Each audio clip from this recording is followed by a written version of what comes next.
On this episode of Left Side Heavy, the podcast, I brought back Haydn for another episode and the Cheesehead. You know him, you love him, Cory Letendre. This was a very, very big episode, back-to-back big episodes for your boy. But we talk NHL Trade Deadline and more NFL offseason moves. Who won the NHL Trade Deadline? Colorado, Florida, Montreal. Lots of teams were sellers. Lots of teams were buyers. Lots of teams didn't do anything. So we go to in-depth and basically talk about the notable trades. We kind of left alone some of the minor league players or just depth moves. We kind of stayed away from that, but talked about the Canucks moves because that was pretty quick and simple. But as you know, Cory, he went on to some pretty deep rants about that. And then the NFL, we talked about Deshaun Watson going to Cleveland, Buffalo handing Von Miller the bag, Las Vegas really making the AFC so much deeper with the Adams and Chandler Jones acquisitions, and then Matt Ryan going to Indy. That is not all. We go way more in depth, and it was just a very, very fun episode with the boys. And shout out to Haydn for kind of venturing more and more into hockey. It's honestly lots of respect to him. So make sure you show him some love on social media at Haydn_Barton. And Cory, man, he always brings the heat. Cory_Letendre on Twitter. Man, catch those guys on social media. Be sure to leave a rating and review on Apple Podcasts or wherever you get your podcasts. Show the love there. Man, I just appreciate all the support, and I hope you guys enjoy the episode. Peace. It's episode 89 of Left Side Heavy, the podcast, presented by Blue Wire Podcasts. I got my boys on, Haydn and Cory. How you doing, you degenerates? Couldn't talk there for a second. Today, Junior. Right? Yeah. I was like, is he doing an Adam Sandler impression? I just lost my tongue for a second, but I am here for it. Cory, you have a microphone now. Well, I've had this microphone the whole time. I'm just too lazy to plug it in a lot of the days. So you want to make yourself sound like shit on my podcast, make me look bad. Well, honestly, here's the deal.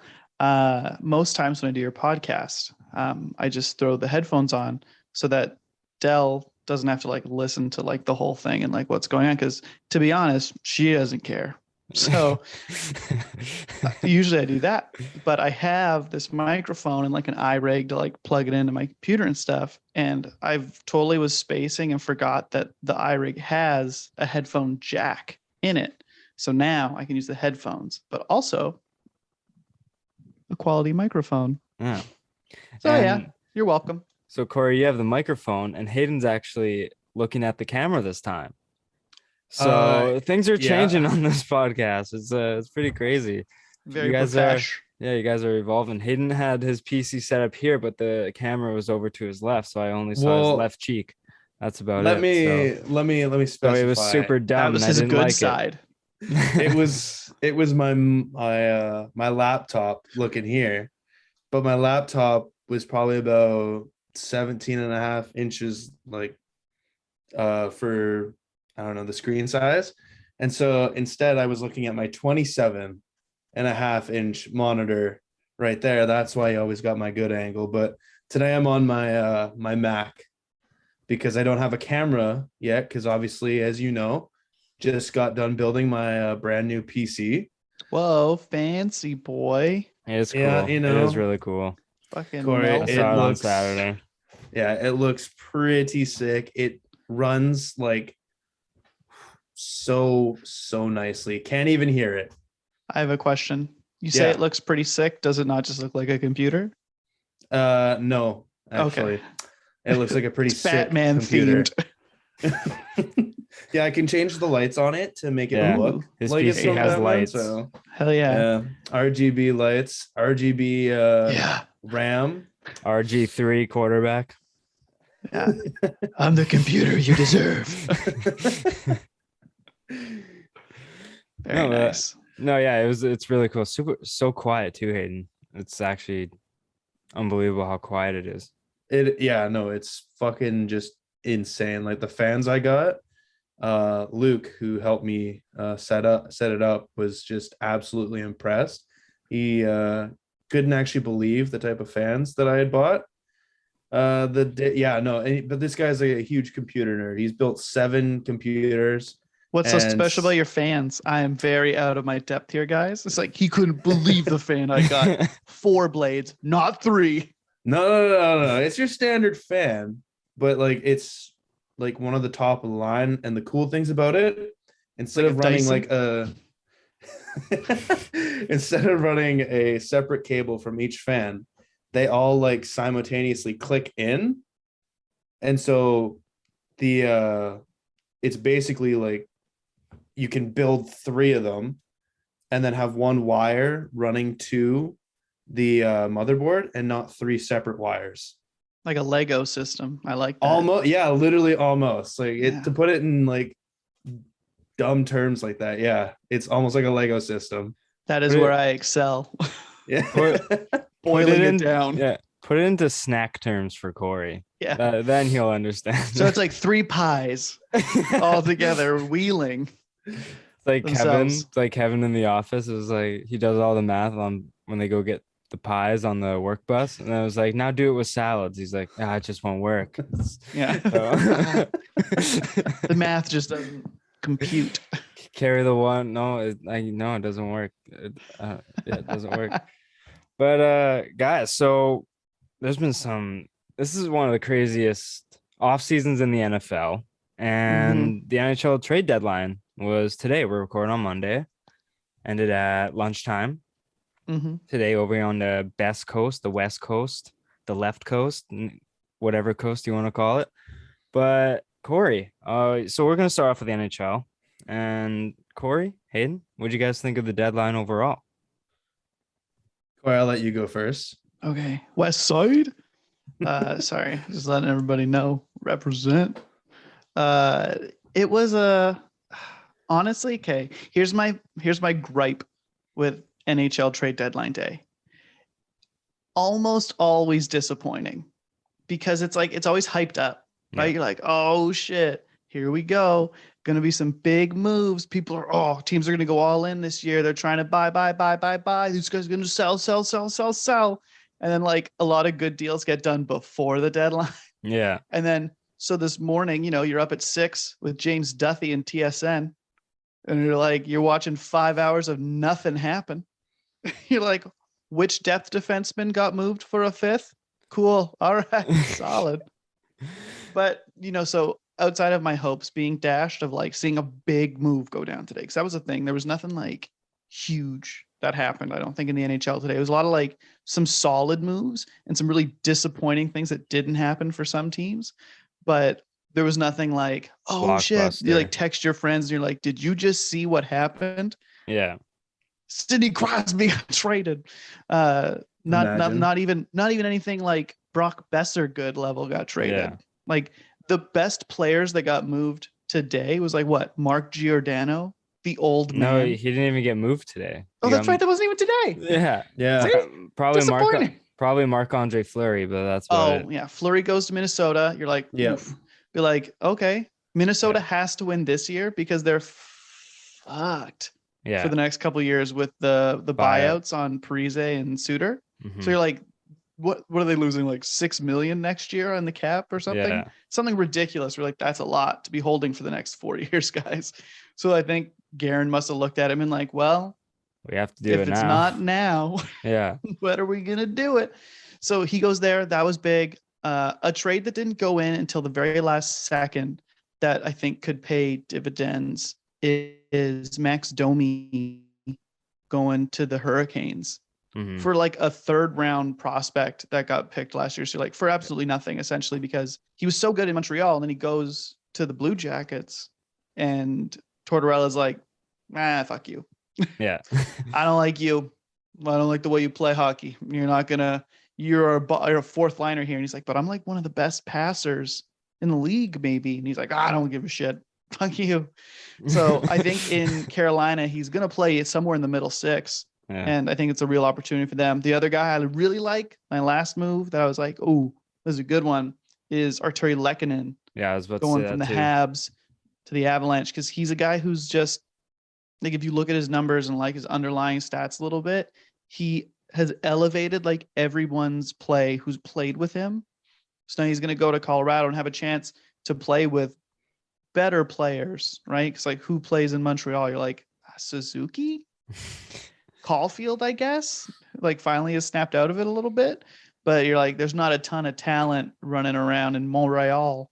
So those are my happy moments. Haydn, would you like coming out of the deadline today? I think for me, the biggest one that I saw, we kind of just barely touched on it, but obviously it was kind of almost set in stone that Fleury was going to be moved. And, it's how many times do we hear this on, left side heavy, the pod classic, but Fleury, like, what was it? It was 2 years ago that this guy was just almost like on top of the world. And then he was traded for like nothing to Chicago. The offseason prior to the start of the season, he got traded. He won the Vezina, and then like a month later, he got traded to Chicago for a 7th round pick. And then obviously from Chicago in exchange for a conditional 1st round in the 2022 draft. It's like, it's just crazy how his value went up, and obviously going to the Wild, that's kind of, and knowing from how you talk about the Wild, Jeff, they're kind of on like that like fringe team, but like they're not super, super good, but like they're frisky, Well, I definitely think they've elevated over the past years, because past few years, they were always a team where it's like, they're not good, but they're not bad. Like they'd always get like this, like the 14th overall pick, like, because they would just miss playoffs, but like they wouldn't be bad enough to get a lottery pick. But now they're a team that is a victim of a good division with like Colorado and St. Louis, where they can string off like 9 wins out of like 12 games, where it's like they're just on fire. But then like now, where they're forced to make a move for Fleury, where they're like, they haven't won, and like they've lost 7 of their past 8. So it's like they have really high highs, but really low lows, but they have the pieces to make a run. And I really like this trade for them because it just solidifies their tandem a bit more, where they can fall back on a goalie and they don't hesitate on putting in their backup, or I guess 1B, if Talbot or Fleury isn't playing good, especially in the playoffs, where it's like, hey, we can't afford any losses, so it's not Talbot's night. We're down 2-0 in the series. Let's put in Fleury because we're still confident in his game, and maybe he can playoff Fleury is just like playoff Price. It's just like he just elevates in the playoffs. So I like the trade. Basically different, or like different breeds in the playoffs. Yeah.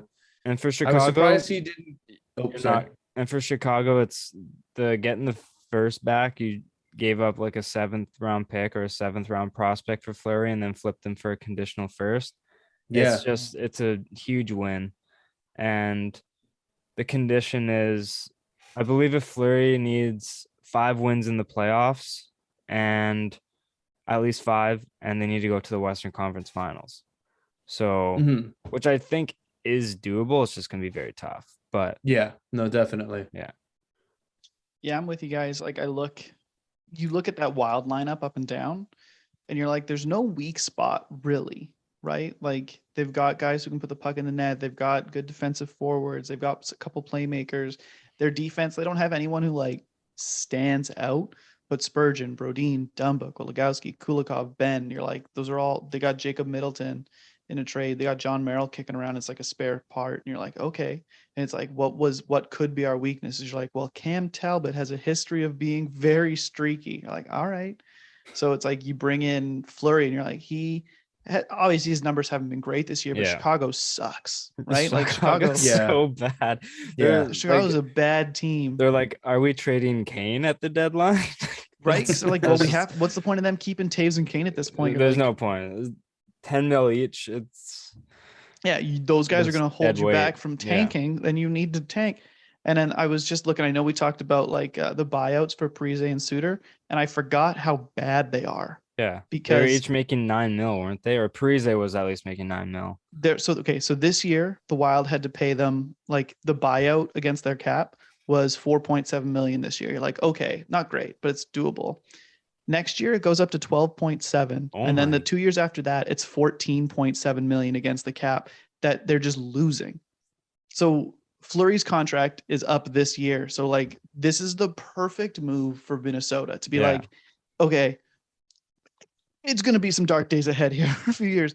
I don't know how we're going to like re-sign everybody. I don't know how we're going to give any, like Kevin Fiala's contract is up this year. He's an RFA, but you're like, how are they going to re-sign him? Yeah. You're losing an extra $10 million or okay, next year you're missing like $7 million added to your cap for no reason. So it's like, take what you have this year, manage to lose $7 million. So like Goligoski's $5 million. She's like, great, his contract's up. We're not bringing him back. You're like, perfect. Fiala's this 5. So you're like, you might be able to bring back kind of that next year, but it's tough. So I love the move for Minnesota. It makes like, couldn't make more sense for them to be like this, because they weren't going to go out and spend a bunch of like future picks and prospects to be like, oh yeah, we'll go for it this year, maybe next year, because they know next year, like, we can't be buyers at all.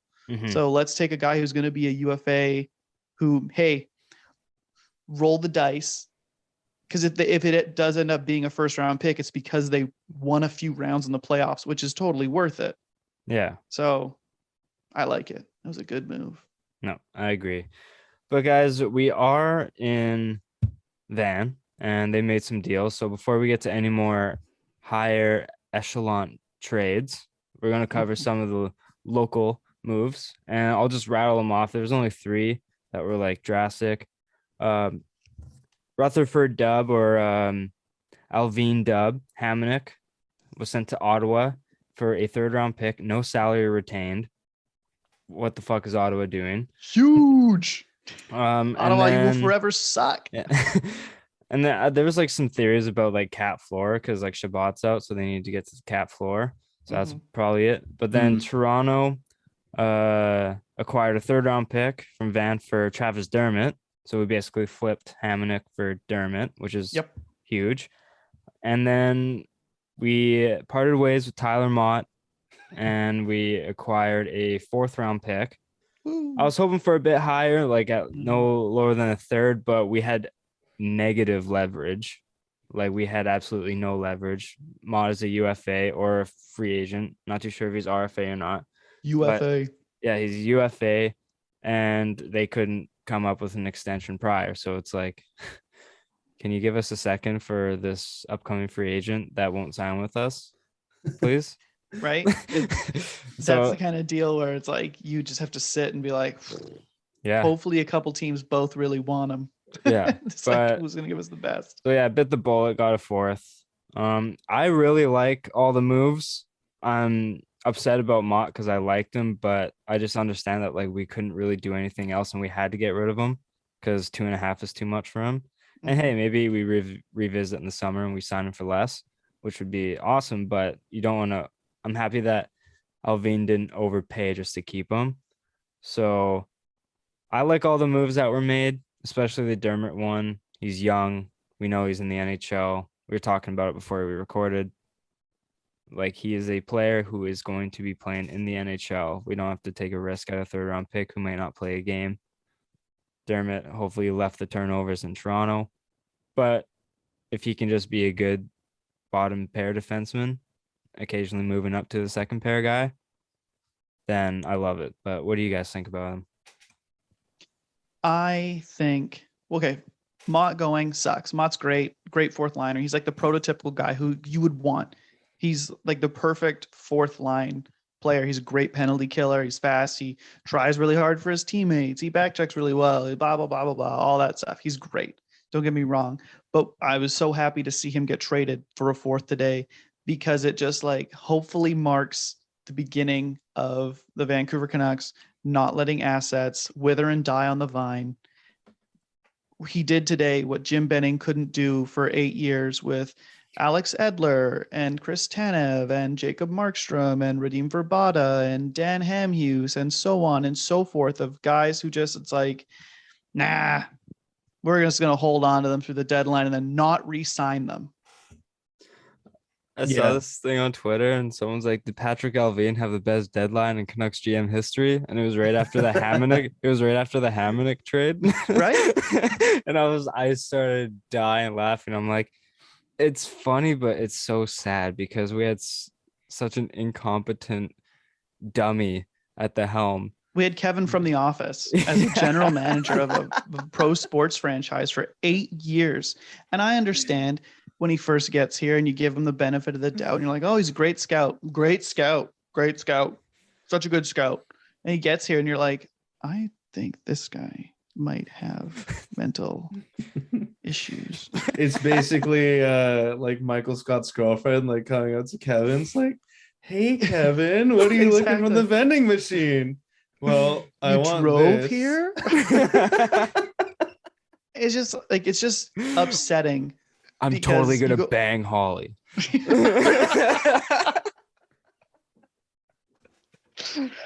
like, I'm totally gonna win the Stanley Cup, and you're like, no, man, you're not. So it's just like that. It's great to see Mott get moved for that because Alvin and Rutherford are like, well, we got to get something for him, right? Yeah. And I'm like, yes, please, God, get whatever you can. A 4th-round pick is nothing. It means nothing to me, but it means that you're willing to do things that it's like, oh, well, if we keep Tyler Mott, then he'll help us, towards our playoff push. Be like, what? I don't care that you're currently, 4 or 5 points out of the playoffs. You're not going to make it. You suck. You're bad. The Canucks aren't good. The Canucks aren't as bad as they were. If we do make it, Colorado has 93 points with 20 games remaining. Right? Good thing we snuck into that wild card spot. Jesus Christ. Yeah, we have a fat chance in France of doing anything in the playoffs if we do make it. Exactly. So I was jazzed to see that. Hamonic going out full bore, $3 million. Beautiful. What a boon. Just I don't understand why any team would give up anything for that unvaxxed ding dong. Just is like, no, I won't give. Like, what? Just do it. We're paying you millions of dollars. Take the shot, man. Yeah. So I was jazzed to see him just GT the F right out of the O. When we got a 3rd-round pick, you're like, that's wild. You should have gotten future considerations at best. I had to make sure it wasn't a Dragger parody account when I saw the tweet. Yeah, Darren Dragger or something. You're like, wait a minute. Is this Mr. Booth? Yeah. Don't trust this at all. Yeah. So yeah, and then Dermott coming back. I look at Dermott, I'm like, this kid's 25 years old. He is like an effective 2-way aggressive defenseman. When he makes mistakes, they're glaring, but that's okay. He's still pretty young. And he is a guy that, like, you look at the Canucks defense and you're like, Quinn Hughes, the tits. Yeah. OEL, Tyler Myers, like Brad Hunt. You're like, for what he is, he's great. Luke Shen, for less than $1 million, he's also fantastic. Tucker Pullman, So it's like, forgot he was on the team.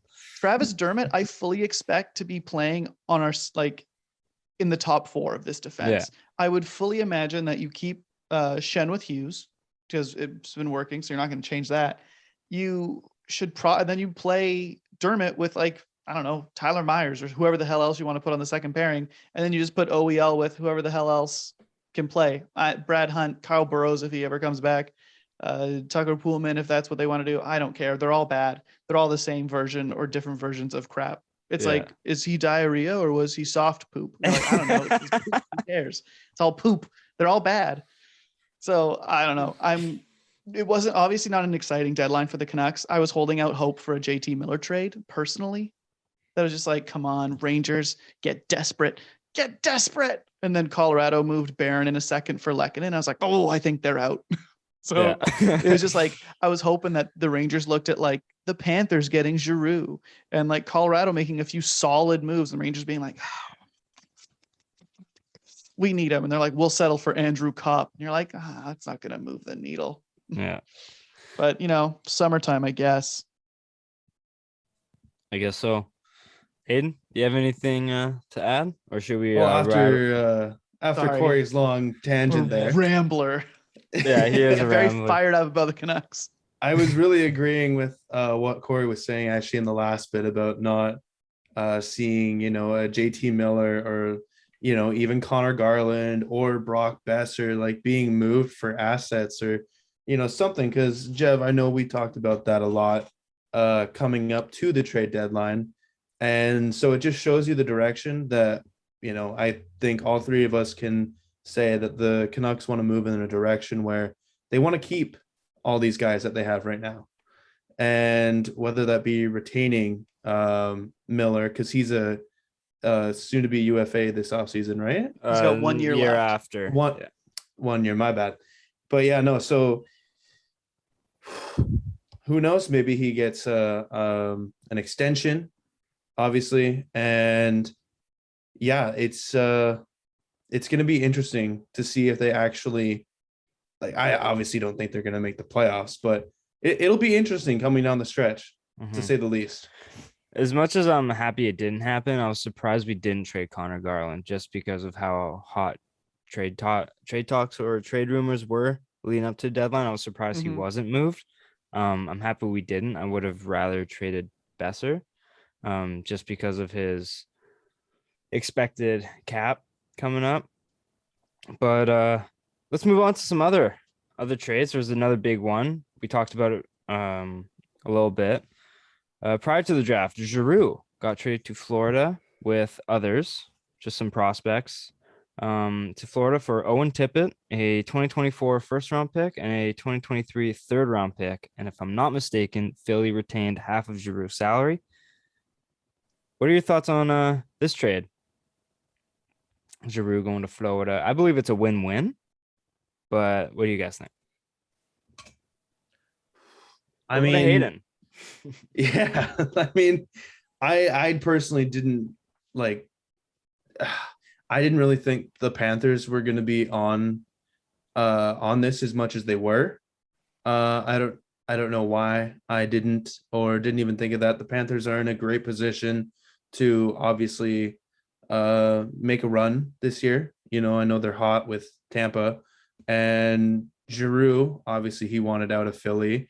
And I think, like you said, I think this is a win-win. Pretty basic. I'm with you, man. Giroux, like, he wanted to go to Florida. Apparently, that's the talk of the town. It was Florida or Colorado, and he shut down New York and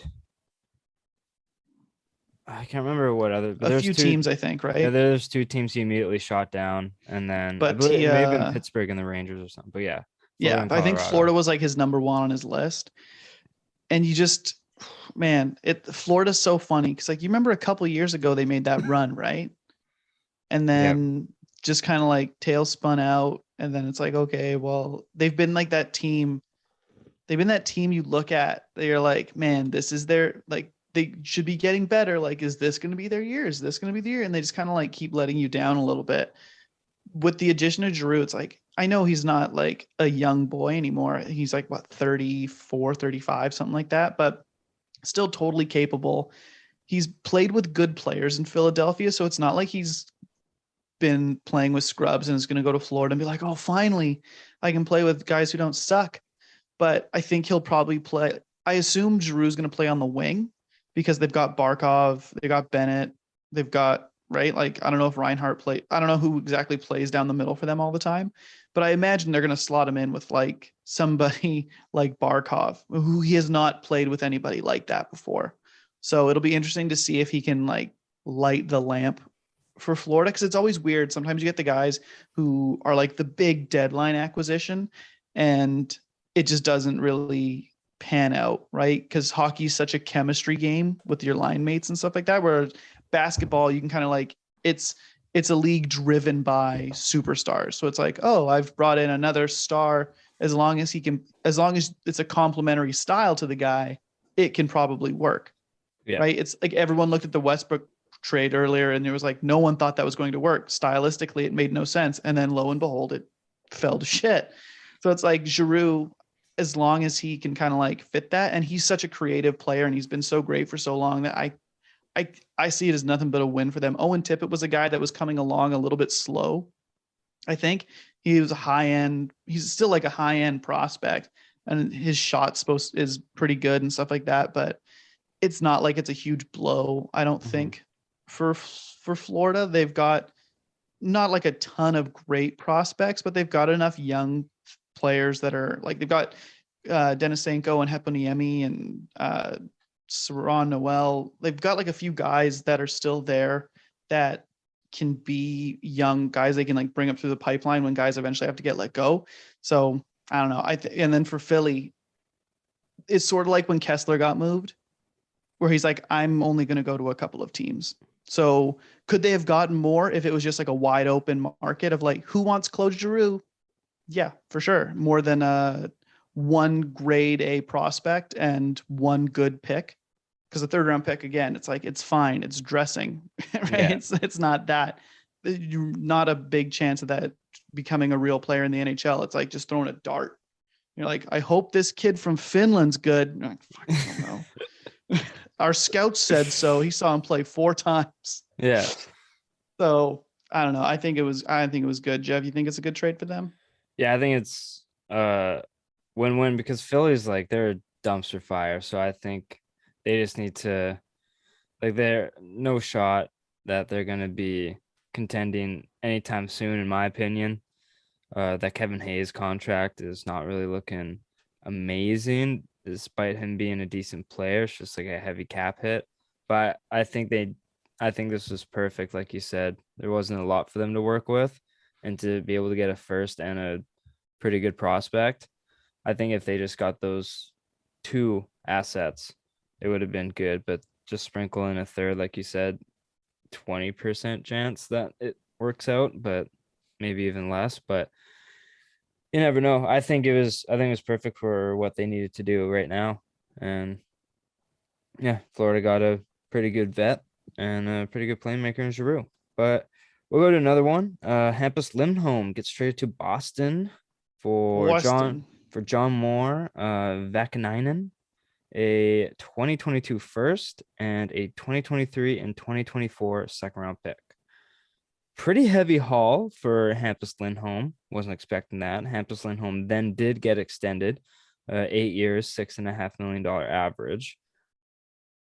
I thought Boston overpaid a little bit, but they needed to make that D line or D core a bit deeper. So I think this was kind of a move out of desperation for Boston. But what did you think, Cory?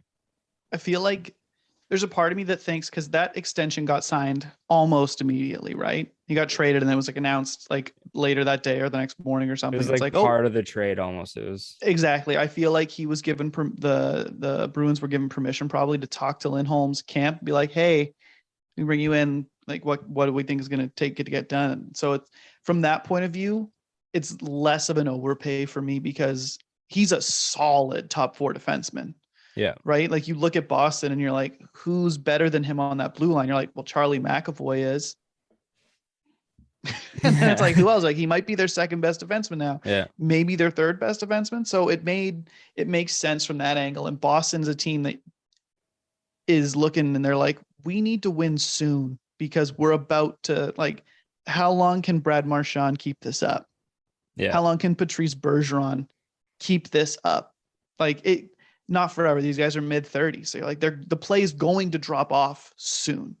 So, hey, let's screw it. Trade it. Like our first round pick this year is going to be somewhere in the 20s anyways. Trade it away. Right. You get a couple seconds. By the way, as an aside, the Anaheim Ducks going through like a little mini rebuild. I believe through this trade season, they've acquired like a first and like 5 second round picks, a third and a fourth or something like that. Not all in this coming draft, but within the next like 2 drafts, like have made out like bandits. Just pick. And you're like, wow, look at all that. And you're like, man, I wish the Canucks did that with all their UFAs for all these years. But yeah, Anaheim was like, we need to tear it down a little bit. Okay, let's do it. Let's get rid of some veterans. We'll keep Ryan Getzlaf, and that is it. Everybody else, get the fuck out. We're taking a second round pick for you. Oh, you'll get us a first. Oh, hey, a second for you, a third for you. Oh, a second for you too. Hampus Lindholm, thank you so much for your service. We will seek you later. So I think, again, like a great deal for both sides. Boston gets a solid top 4 puck moving defenseman, which is so hard to find. And Anaheim's like, we weren't going to re-sign him, so we'll take your first and your second. So good for them. Good for them. Good for Boston. They need this. I love Boston. Fucking scumbags. No bad blood, right? I'll never get over it. To my grave. Oh man, Haydn, how did you feel about it? You like Lindholm? You like him on the Bees? I mean, yeah, I mean, like, yeah, it's good. It's a good move, right? Everyone needs like 4 good defensemen on their team, right? And Must yeah, be nice. I think Lindholm from the Ducks, like you said, the Ducks seem to be doing like a mini tear out and just saying, you know what, we're gonna just rebuild this, and getting rid of all of their UFAs. It is a haul. It is a haul, like Joe said, but Boston does need to win. And I think Lindholm can provide a good service for them. And like you said, like that contract, it was almost like Watson, right? Getting traded to the Browns, and then all right, there you go. There's a new contract for you too. So obviously not as big, but it was a good trade. And the NHL doesn't deal in such big contracts. Can you imagine a player signing a $200 million deal in the NHL? Who would be the one person in the NHL to maybe deserve that right now? Is it going to be McDavid? He's the only guy. guy. You say?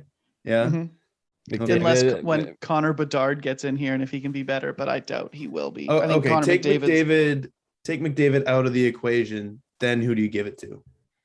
Probably Matthews or McKinnon. Leon Draisaitl. Yeah. McDavid's playing partner. Yeah. McDavid signs a 8-year Edmonton Oilers worth deal. They gave him the franchise, and we're paying him $45 million a year. Isn't the salary cap only 80.2? Like, it sure is. We got everyone else. We got everyone else on vet minimums. That's right. Everyone's making $800,000. Yeah. Jesus Christ. We'll go to another one here. Tampa receives Brandon Hagel and 2 4th-round picks for. And Chicago receives 2 first-round picks, Taylor Radish and Boris Kachuk. Kachuk, there it is. A haul I wasn't expecting, but Chicago with the dub, and Tampa's taking advantage of a contract with term at a low cap hit to help them go on another run. That's I was just going to ask, can you explain that to me? Because, like, I heard about it and I was like, how, like, what is this? But if it's just to avoid a cap hit, then that makes sense. Like, why they move those picks? Yeah. Now I kind of see as to why, because I heard about it and then I put it in my notes here, and I'm thinking about it. I'm like, how can I like turn this into something I know? But thank you for explaining it there, Jeff. Yeah. Now I get it. Yeah, Hagel is a 23-year-old who is signed for another 2 seasons at $1.5 million. Mm-hmm. So he is extremely cheap. He's put up 37 points in 55 games this year. So he's got 21 goals, 16 assists already, playing for Chicago, who sucks. Yeah, he's going to a better team in Tampa. So it's like how when Tampa had like Blake Coleman and they had forgetting the guy's name, but another like middle to like a bottom 9 forward, and he's just a guy who they're like, okay, we want to compete, we want to beef up the lineup, we have zero money, we have $0. What are we gonna do? So they look at it, they're like, all right, well, screw it. Like Brandon Hagel alone, I'm surprised that the Blackhawks even traded him. Right? It doesn't make sense. He's 23. Yeah, he's so young. So, but they're like, oh, we get 2 first-round picks. It's not even the first-round pick this year. I think it's a 2023 and a 2024. Yeah. If memory serves correct. Yep. So Tampa's looking at it and being like, that's a million years away. Those picks aren't going to be until somewhere between 25 and 32 in the first round, which is already a crapshoot in the NHL, right? It's not the NFL where it's like a first-round pick is going to play for you. Yeah, it's going to this year. It's so meaningful. Right? Yeah. Even like a 2nd-round pick, you're like probably still going to play for us this year. Like, unless it's a like wide receiver, maybe he needs more time, but you're like, yeah, that safety we took in the second, you're probably going to starting. play, man. You're a starter. So it's like in the NHL, you're like a late first round pick might never play for you. And even if they do, there's low odds that player is actually going to play in a meaningful spot in your lineup. Like just look at the history of first round picks for the Canucks. And you're like, how many first round picks did the Canucks have that were like, did not remember Patrick White? Yeah, no, exactly. No, not at all. Yeah. It was just like, nope, sorry, man. Not going to happen. First round pick, you're hoping that they're going to play for you.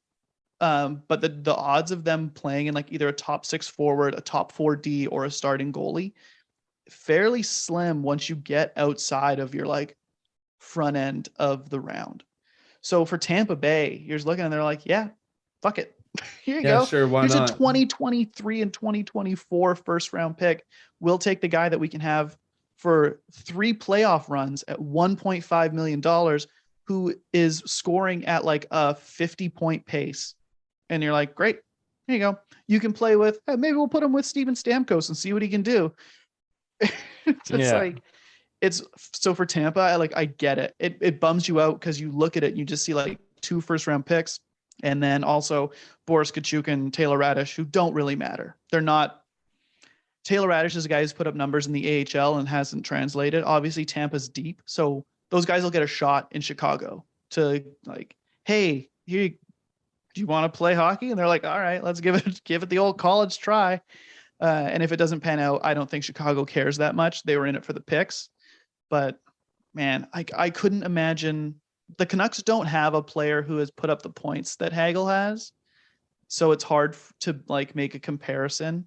If like Höglander had put up 37 points this year in 50 games, you're like, would we trade? You know what I mean? If he was guaranteed at that, you're like, would you take 2 late first round picks for him? You're like, I don't know, maybe. Yeah, maybe not. So I get it for Tampa. They're just trying to like crowbar that window open. They're like, let's just keep the window open. Let's just try and keep winning cups, everybody. Doing by hook or by crook. Who needs to go on the LTIR? Who hasn't been on in a while? Put your hands up. Stamkos, it's been a bit for you. Your ankle hurts, I think, right? And he's like, a little bit, coach, a little bit. They're like, perfect. Go sit down. We'll call you on April 21st. I did stub my toe this morning. Yeah. Perfect foot injury. Woo, baby, off the books. Yeah. Amazing. An undisclosed foot injury. No, maybe won't make it back to playoffs. Lower body injury. They don't have to. LBI. Oh, right. Okay. They don't have to be. It could be anything. Yeah. It could be anything. Living and wondering. All right. Giordano Blackwell shipped off to Toronto for a couple second round picks and a third round pick going back to Seattle. So sad. I feel bad for Mark Giordano. He's been such a stalwart guy his whole career. By all means, great captain for Calgary for all those years. He goes to that garbage Seattle franchise with a horribly managed expansion draft, just piss poor job. But he does his best. He's out there. He's wearing, I think he was the captain, wore the C for them. Seattle pride. He goes out there and he's just doing his best. So that sucked. It sucked in Calgary. It sucked in Seattle. It's like, okay, we're going to trade you to a playoff team. He's like, that's great. It's been a while since I had a real shot. And now he's gone to the team that's automatically going to go out in the first round. Doesn't matter what they do. Can't stop a puck. That's right. Best goal scorer in the league. Doesn't matter. Defense ain't great. Yeah, goaltending. What is that? Can't believe they didn't make a move to shore that up today. I know. See, that's where I thought maybe Fleury could have gone to make a bigger there was impact. a shit ton of talks, and he was probably like, "No, don't want to give up a first." That'll go, Toronto. Fuck those guys. And the French Canadian, you can suck my dick. Yeah, I honestly thought Giordano, there's a chance he goes back to Calgary for a little bit of a reunion. Yeah, right. Yeah. Like maybe like cap dollars, they just couldn't make it work or anything. Yeah. Or I think because Calgary kind of blew their load already getting to Foley, and then they got somebody else. So I get it why they couldn't make it work. But yeah, you would have thought that it's like, hey, let's bring back a guy we know who He can knows. play. But yeah, no, it's Giordano's a good fit in Toronto.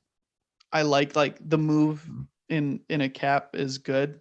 I think TJ Brody's in Toronto, who Giordano used to play with. in Calgary and was like, when he won the Norris, that was his partner. So I would imagine they'll pair them up together. So no, like that's the thing. Toronto has great forwards. They've got a good defense. Giordano like helps solidify that. I don't know if he'll play like PP2 for them, but he'll be able to eat up a lot of minutes. He was still a good minute crunching defenseman in Seattle. It's just you did nothing to shore up your goaltending. Jack Campbell has looked not great lately. You lost Peter Mrazek on waivers. He's coming back to reality. Yeah, he's not like Campbell. He was like hot shit for a bit, but I don't think he's that good. So, and then they've got this, whatever this kid's name, Calgary. It's like played a few games. I'm like, oh, he's our Messiah. Colgren, that's it. And it's like, that's not gonna, I don't think that's gonna pan it. Maybe it will. Who, you never know with goalies, but so funny that they couldn't. There's teams that have good backups that you could have gone and to at least shore it up to like solidify you a bit, but nope. It's like, oh, Minnesota traded for Fleury. They have a backup goalie that seems pretty decent. Why don't we trade for him? They don't need him. Oh, San Jose got him and they're rebuilding. Dang it. Okay. Yeah. Why don't they make it like a bigger push? And New York Islanders? No, we don't want to. Islanders don't want to make trades. But we don't want to sacrifice our future because we're contending right now. It's like Toronto, just fucking give up some picks for give up your first round pick. Give up your first round. That's literally all Chicago was looking for was a first round pick. This is probably not even going to be a first round pick. Yeah. Like, just hey, do you want a first and a fourth for Fleury? Okay. Right. It's anything. Even like in Columbus, Korpisalo. Yeah. Like would have been a guy that helps you out in net, but they didn't do them and Edmonton, neither of them. And you're like, hasn't this been a pretty big problem for you for a while now? Yes, actually it has. And you, I don't know, thought, let's roll the dice again. Why not? Yeah. What can happen? What's the worst that can happen? I don't know. You lose in the first round. We're going to trade for defensemen instead. Unacceptable that both those teams did not shore up their goaltending. And I hope and I pray, not even because I hate them, but because they deserve it for being so stupid and negligent that they both lose in the first round again. You have three of the best players in the world in Matthews, in McDavid, and in Draisaitl, and year after year after year, you fuck that shit up. Yeah, it's unbelievable. Amazing. They lost, what was it? 3 straight games to Montreal last year. Brutal. Like, what are you doing? I think wasn't it 4? Like they won 2 and they lost 4. They like were up win, 3. Lose. They were up 3-1, I think, and then lost. Okay, yeah, lost 3 straight. Right? Yeah. It's. They can were you imagine up 2. any other sport? That's all we need to know. Like any other sport, like you look at LeBron James in his prime, best player in the world, and just like losing in the first round, you're like, of course not. That's insane. You look in football, even when you're like Tom Brady losing in the first round, you're like, no, almost never. And that's a game where it's a one and done. And then you look at these fucking sad, sorry ass losers year after year. And you're like, do you have like the best player? Like we do. We have some of the very best. You're like, oh man, you must get really far every year. They're like, well, no. It's like, what the fuck are you doing? We get really far into a series and then lose. Maybe this is the year for them, you know? Isn't like the definition of insanity where it's like trying to do something more than once and expecting a different outcome? Yeah. Bitch, crazy.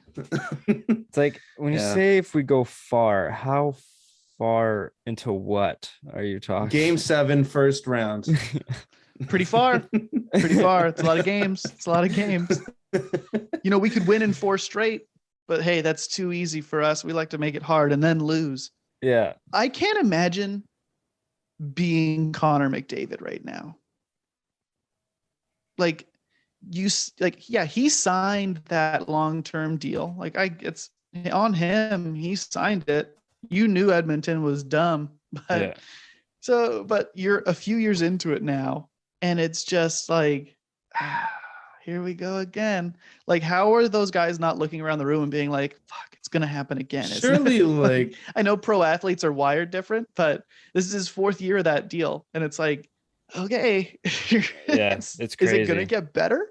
Yeah, it's crazy surely, when you like really the think about players it. should have some say. No, Right? not at all. Of course not. I like that. That's what kind of gets me about that. Like, how does your best player not sort of make you lean or have any impact in getting something that can help you out? Like they get like a B tier goalie. Like, would you say that's an upgrade Yes. compared to what they have? Probably. Like they Mike don't Smith's even need a old and not good. superstar. Like they don't even need a superstar. They need someone who can just get them out of like a game, maybe 1 in every 4 games, right? Or like at least save 2. You just or need a allow only goalie. 2. That's what exactly it. You just need a goalie that's not going to let in potentially 6 goals in a game like Koskinen or Mike Smith can be. Like Korpisalo is not a top tier starting goalie, but he has been a starting goalie and can maybe hold down the fort as best as possible because you have 2 of the best goals or point getters in the league with some half decent secondary help. So you just need to go, like Grant Fear said, he's like, I'll like whatever you guys score, I'll stop. I'll let in the 1 less. It's like if I let in 5, then like if you score 6, I won't let in more than 5 kind of thing. It's like McDavid can get 5 points on his own. You just need a goalie that can stop 4 shots from going in. But like Koskinen and Mike Smith can be very unreliable. So it's just like they just needed to get something. Like, you don't need a guy who's gonna win games for you. You need a goalie who's not gonna lose them for you. Exactly. Yeah. That's all they need. You're like, their defense isn't great. Don't get me wrong. It needs work, but you just look at it and you're like, there's no way that a duo of Koskinen and Mike Smith is going to get you a Stanley Cup. Mikko Koskinen wears number 19. That's all you need to know. What goalie wears 19? That's disgusting.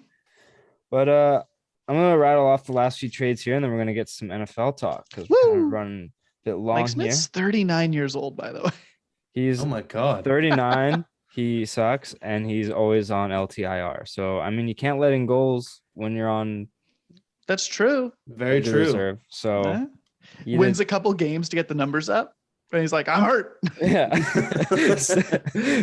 Trade me now while my value is Check out my stats, baby. This good performance is the ticket to my steep downfall. I'm gonna get run out of the league. But okay, here.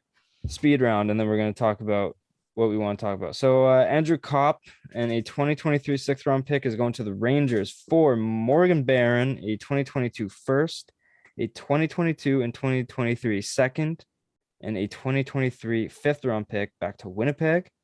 To Pittsburgh, Ricard Raquel for a 2022 second, Zach Aston Reese, Simone, and goalie Klang.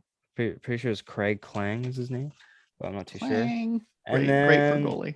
Cal Klang, my bad. Yeah. And then over to Edmonton, Brett Kulak for a second, and Legasson back to Montreal. So any of those trades kind of open your eyes a little bit? You're kind of like, that wasn't so bad. I like the Andrew Kopp to New York because they needed some even strength scoring, and Kopp is a good middle forward piece. Ricard Raquel just adds some scoring, but Pittsburgh kind of gave up some of their defensive forwards for that, so they kind of sacrificed one way, but they just added some scoring depth because this is kind of their window's closing. And then Brett Kulak just kind of shores up Edmonton's D, but like we just said, they have 2 of the worst. They probably have one of the worst goalie tandems in the league, so it probably won't matter. But what are you guys' thoughts on any of those? I have 3 quick ones. Fast thoughts, even. I'd call them 3 fast thoughts. Kopp to the Rangers, great. It's exactly kind of the guy they needed. A guy who can play in the middle 6, who is defensively can be responsible, but can be like a 5-on-5 driver, which is what they fucking desperately need because they have the best goaltending in the league. They have the best power play in the league, but 5-on-5, it's kind of like, So between Kopp and Mott both coming in, you're like, those are guys who are going to like help just like push the puck, drive the play, push the pace. Great for them. Raquel going to Pittsburgh. Yeah, they gave up Aston Reese and Simone, whatever. Some kind of defensive-y, forward-y types, but Kapanen was not working out this year. Yeah. And they needed a guy who can score next to Gino. So Raquel, I mean, this year's been good. Last couple of years, he's been kind of like, wah. So I think he's been a little bit hurt, though. He's been kind of on and off the injury reserve, so he can't really gain any momentum. So you roll the dice on a guy that you're like, well, we know he can score, and he hasn't played with anybody who's as good as Malkin before. So Pittsburgh's going to do that thing where they like bring in a random guy. You're like, Brian Rust. It's like, okay, sure. Play with Gino or Sid and he'll do well. So I like the move from that point. They didn't pay a ton to get him. So that, I think it was a 2nd round pick, right? Yeah. Yeah. And then Kulak going to Edmonton. That's fine. Whatever. He's a defensive defenseman. It's a boring defensive defenseman. Woo. They need that though. Yeah. They need like people who can like not let them get killed every night, but he's not a guy that's going to move the needle for them. So it's like you're still going to have to play Duncan Keith 30 minutes a night, and he's old as shit and sucks now. So a competent defenseman will give you 3 first rounders for him. I mean, like, please God. Opening up your wallet, take whatever you want. Haydn, what about you? Do you have any thoughts on these? Honestly, yeah, no, they're all pretty standard, pretty average. Nothing really jumping out, popping out with any of them. One extra little thing was kind of a hot take. We all know Arizona, great franchise, absolutely great. They kind of made little splashes here and there, and didn't do like a whole lot, but honestly, like how cool. I know you've obviously talked about going, or maybe even like watching a game inside the college arena. Like if they can somehow get it going in like the next couple of years, I think they could be fun. I hope it'd be fun to watch them rise up from literal ground zero, in my opinion. Well, fill up that 5,000 seat barn, baby. Exactly. I think so. Thoughts on that? I think it's a bad look on the league that they're playing in a college barn, but yes, I think the environment is going to be fun just because it's going to be a bunch of drunk college kids at a hockey game. So I get that part, but it's a bad look on the league. The McBain trade that Arizona made from Minnesota, giving up a 2nd pick for a prospect that wasn't going to sign in Minnesota, and he's already committed that he's going to sign his ELC in Arizona, which is fucking weird. It's like, okay, right? Yeah. I don't understand. He wants to live one. it up in Zona, which at fine. ASU. Hey. Yeah, post game go to a frat party. I'm pretty sure that's what he wants. There it is. Yeah, going from college to college. Yeah, so I like that trade because they gave up a pick for a prospect that's played in the Olympics. So I mean, I'm sure that helps with their development. And what I like about Arizona, as much of a poverty franchise as they are committing. They are committing to the rebuild. Unlike teams like Vancouver, who always, we're on a 4-game winning streak. We're going for a run. Let's buy. Hold. Yeah. Oh, any UFA that's interested in coming here, give them a full no move clause and $6 million. Where it's like, we were like so close to like being decent. Like, and we've talked about the Canucks enough, but Arizona, at least they're like doing it right. Like if you're going to rebuild, fucking tear it down. And that's exactly what they're doing. So, but they're a poverty franchise and should probably be moved to a different city and probably will be. But for the time being, at least they're having fun. For the time being, they're just kind of giving me like almost like Detroit Lions vibes, like I know they're not like the best, worst team, but like, could you imagine being like someone from ASU, right? And just going down, just fucking, who cares? It's a professional hockey team. You're there to see the other team most likely, and getting shit faced. I think that'd be so fun. I mean, they have really nice jerseys. That's a plus. Yeah, that is a plus. So the white Kachina jerseys are chef's kiss. But any last thoughts on the NHL trade deadline, boys? Super disappointed by the Buffalo Sabres. Those losers have a bunch of UFAs and they didn't deal anybody. Like, I don't think they made a single move. They moved out Robert Hagg for like a fourth or something, like something insignificant.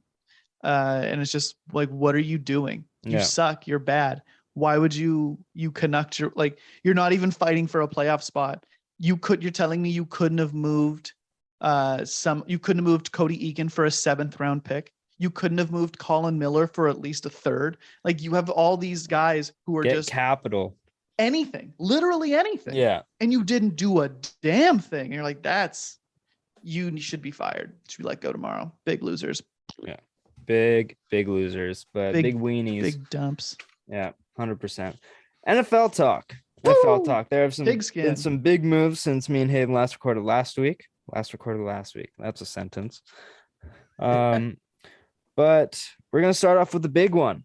I mean, there's a couple big ones, but Deshaun Watson traded to Cleveland along with a 2024 6th round pick, because that's notable, for 3 first round picks in 2022, 2023, and 2024. A 2022 4th round pick and a 2024 4th round pick. So 2 4th round picks, and then a 2023 3rd round pick. So lots of draft capital going back to Houston. And then Deshaun Watson, in the midst of the trade, signs a $230 million fully guaranteed extension over 4 years, which is exactly when you want to give out to a guy who still has civil lawsuits open, and he's not guilty, but he's not innocent, and he's getting $233 million guaranteed. Boys, what do we want to talk about this trade? This is just absolutely fucking god awful. I think the Texans came out on this trade on top. They got someone with 22 civil lawsuits off their hands. They have draft capital now for days. And like, I don't see why. Well, I do see why Deshaun went to the Browns. It was fully guaranteed money. Like, you'd be stupid to go anywhere else, after, we recorded, and then on Thursday, it was determined that the Browns were the first team out, or the second team out after Carolina.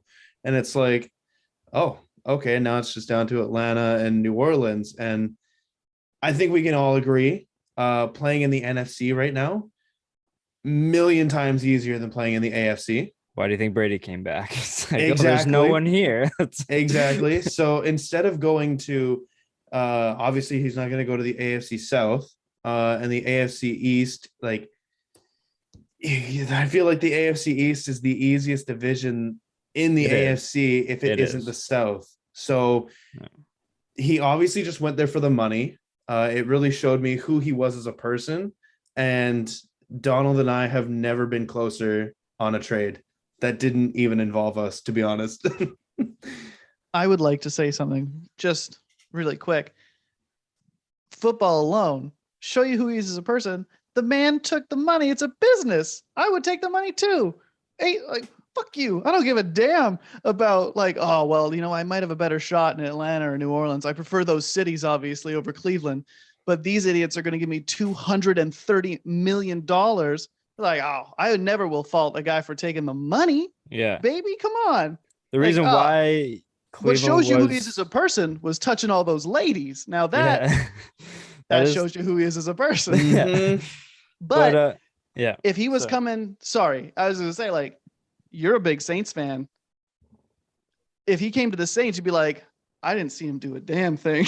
Because this man can throw touchdowns, baby. Not true at all. You would stop cheering for the Saints? I wouldn't stop cheering for the Saints, no, but I would not be, like, in support of Deshaun Watson at all. Like, no, not saying you support him, but, like, I'm not saying he's going to be your new favorite player, but the guy who is before he got suspended or whatever it was in the offseason, before he decided he wasn't going to play for Houston, and then all of the legal stuff came. He's a top 10 quarterback in the NFL right? Probably top 5. Right? Maybe. You're like, he's played with not great players in Houston all the time. Will Fuller was good for 4 games a year. Really good too. He had a career year before he got all those losses. Right? And it was like So a it's shitty like Texans team. taking that out of the picture, you're like, fuck. Like, in terms of like picks given up, yeah, it's a haul for the Texans. But you see every year, guys, it's like, what's the one thing in the NFL you need to win? And Cleveland knows this better than anybody after trying to do it with Baker Mayfield for the last few years. Like, you will not win a Super Bowl unless you have an elite quarterback, unless you have the world's greatest defense and you can hold a team to like 10 points, like when the Ravens won it with Dilfer, right? Mhm. You're like, sure, it can happen. But when's the last time? Like, and yeah, the Giants beat the Patriots somehow twice with Eli Manning. Nobody understands that. They're Noodle arm Manning. Yeah, right. Just heaving it up to Tyree, and you're like, it makes no sense. Those teams should not have won the Super Bowl. They're anomalies. But I'm you talking generally about need Peyton like Manning. I'm talking about Peyton Manning getting carried by that Broncos. You know what's so funny? Is like he was so good his first year there. Yeah. And then it was just like, what happened to you? Did you get punched in the arm? Just like old age just caught up with them in the matter of 1 year. Did they actually put did you have like arm was Archie in there instead? Yeah. Did you get an arm replacement and they put a left arm on you instead? Yeah, right. Like, they switched my arms up. I can't throw with this one. Papa John, can you help me? Yeah. So it's like, man, from a like just purely football perspective, that's a win for the Browns. Like the guaranteed money, it's funny because it's like you've now changed the landscape, Cleveland. Like guys are going to be like, oh, we can get fully guaranteed contracts now. I mean, quarterbacks only and like top rushers maybe, but like they're not going to give it to like running backs or a kicker. But so it's like the next top level quarterback is going to be getting most of his contract in guaranteed dollars now, which is wild. It's like you've now Lamar. Yeah, right. Like he's old now. He's like, well, you just saw what they gave Deshaun Watson. Like, and I am probably not as good, but right there with him. He's not far off from Watson. Yeah, exactly. Yeah, right. He's a top level guy. Yeah. But it's like Watson, you're like, yeah, it's I'd have gone to the Browns too. And it's funny because like you look at the Browns, you're like, they were a pretty good team this year. So you slide in there and you're like, running game's great. O-line's good enough. Receivers needs a little work now, but wait, no, who signed there? Who went to Cleveland? Amari Cooper, right? So you're like, you've already got a guy and you got Njoku. So it's like they've got the weapons and stuff. And then you look at like if I was Deshaun Watson, I wouldn't have, outside of wanting to live in Atlanta, I'm assuming to go to strip clubs. It's like, who is he going to play with in Atlanta? Calvin Ridley. Kyle Pitts. Yeah, if Pitts wasn't involved in the trade, which like that was another thing too. Just I feel like I heard so many reports saying they wanted tradable young players, and Cleveland gave up 0 players. Yeah, I feel like Atlanta wasn't in it at all. They were just trying to drive up the price for New Orleans because. But before that, like New Orleans had already submitted an offer and it was accepted. Oh, so was it? driving it up did absolutely nothing. I think Atlanta was fully in it because then on the Friday, they asked Matt Ryan to push his salary bonus to Tuesday. So they wanted Watson. They wanted Watson, and so did the Saints. So did Carolina. Carolina's been wanting him for so many years. Which is such a funny thing about the NFL. We don't give a shit what you did. Can you win us games?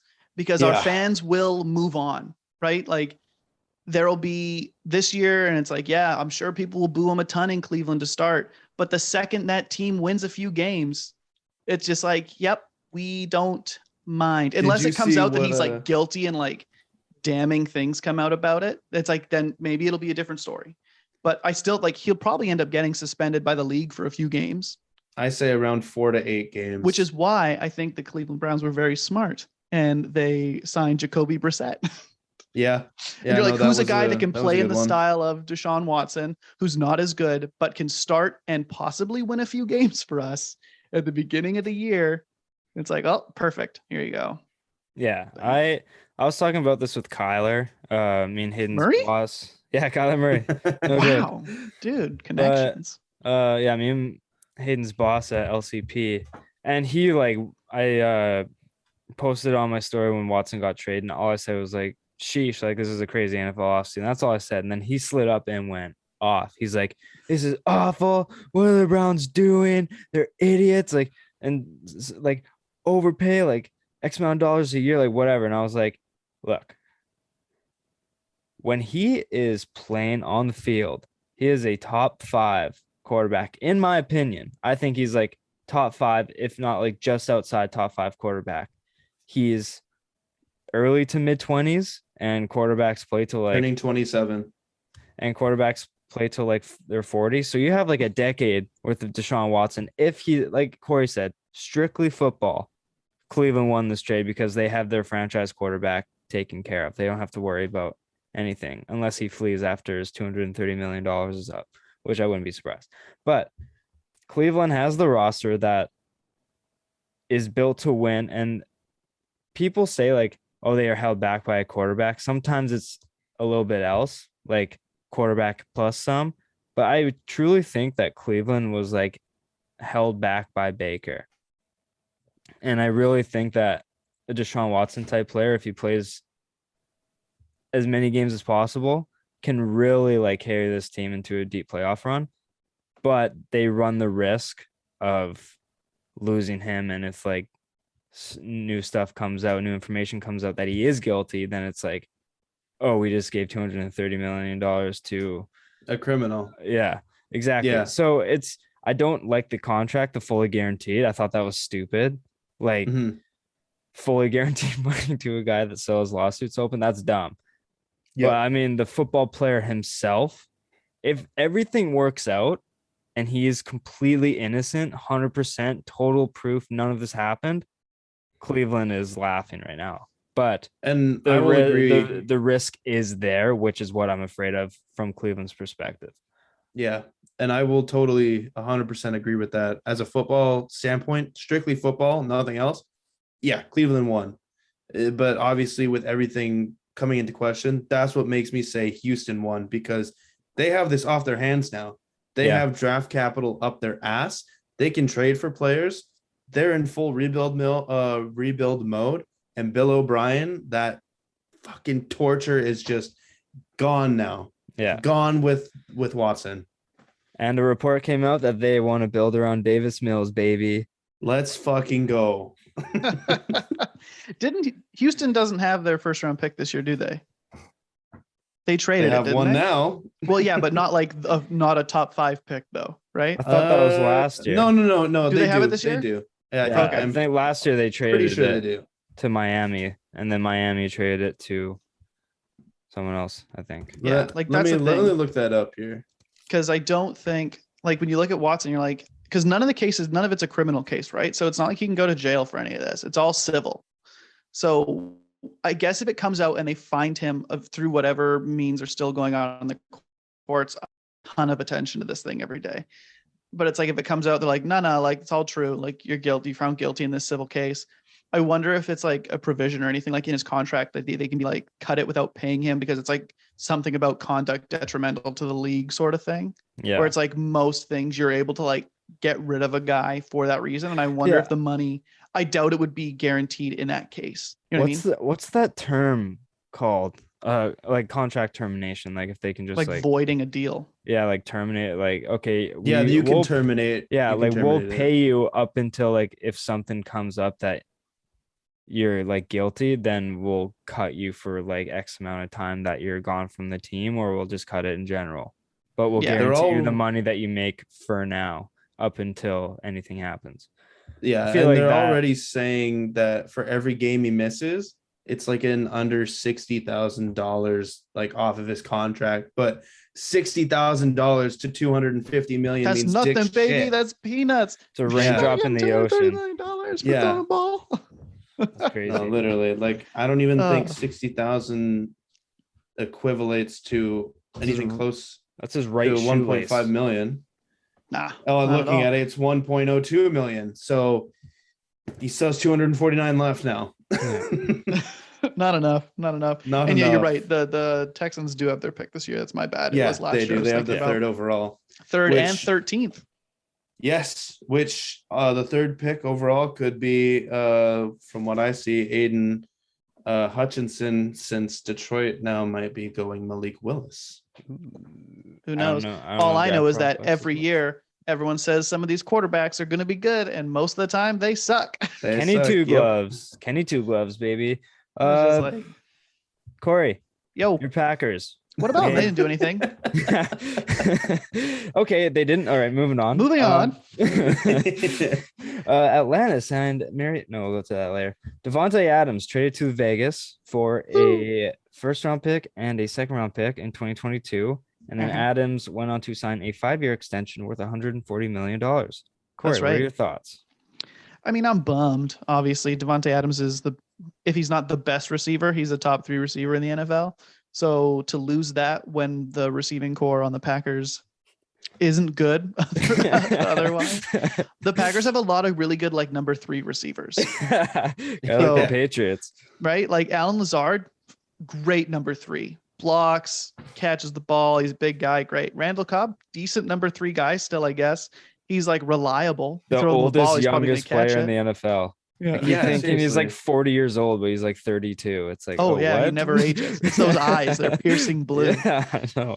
And then it's like Amari Rogers is like, is he going to be any good? I don't know. Hopefully he pans out. He went to didn't- Clemson. He should be good. Right? He didn't do much last year.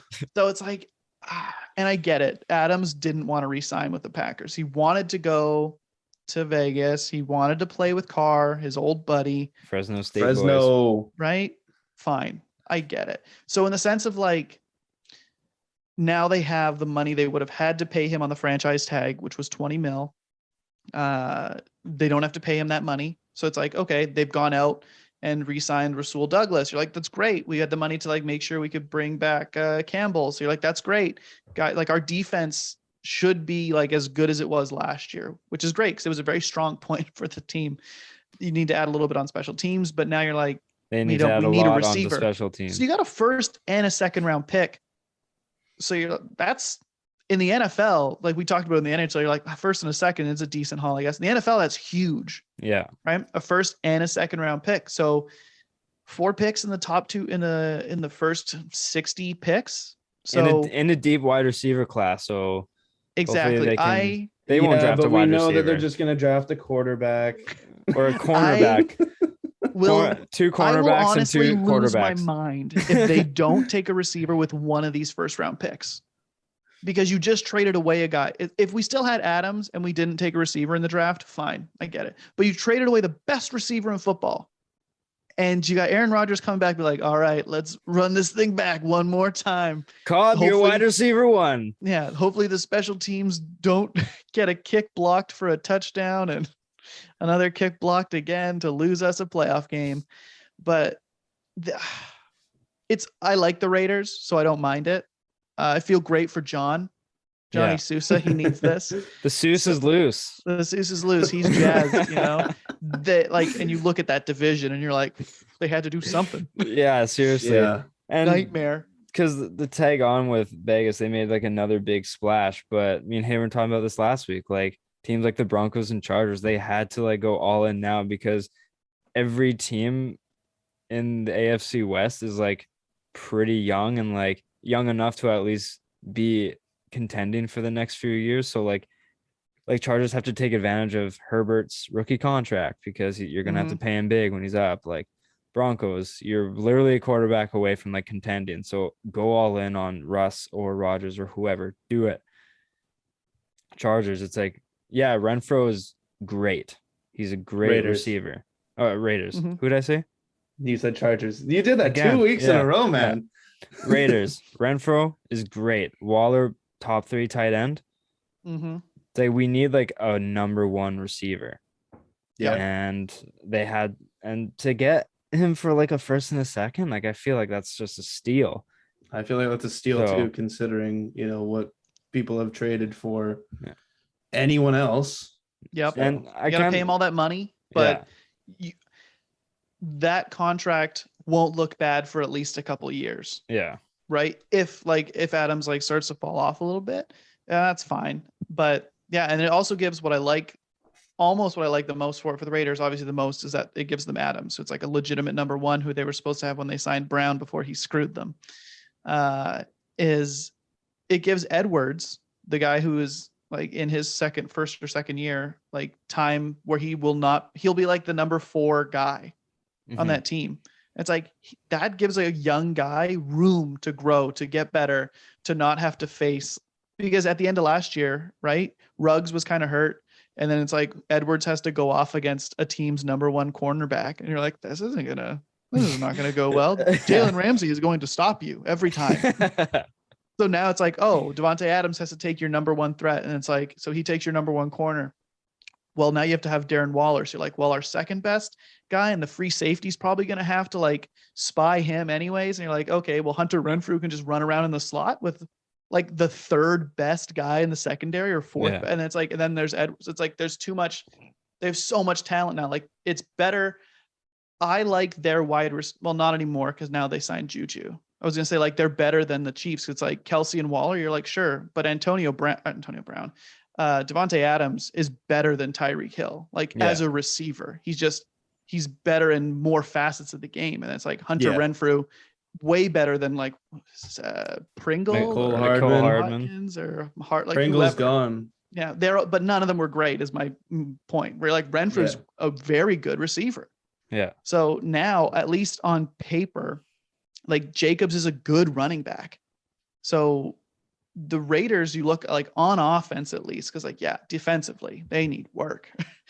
But on offense, you're like, hey, at least now they can play with the rest of the teams in that division, because you look at that division before and you're like, they're hooped. There was no chance they were going to win that division. And they still don't think they're going to win that division. But at least now you look at it and you're like, you can at least score with these teams. Every team in that division can go 13-4. Every team just splits, and then everyone else wins the rest of their games. And every team goes 13-4. Right? What a nightmare! That must suck so bad. Like forever, the Packers have had an easy division, right? Like, and the Patriots the Lions for a little bit. Yeah, for you for a long time. And then even like the Saints, half of your division has usually sucked. Like the Panthers, like. If one other team is good, the other ones are bad. Like never are all 4 teams good. They're never all 4 teams are good. No. Right? The Packers, it's like, are the Bears good or the Vikings? One of them is probably kind of good and the other one kind of sucks. And the Lions are always bad. It's like the Falcons have been trash for years now.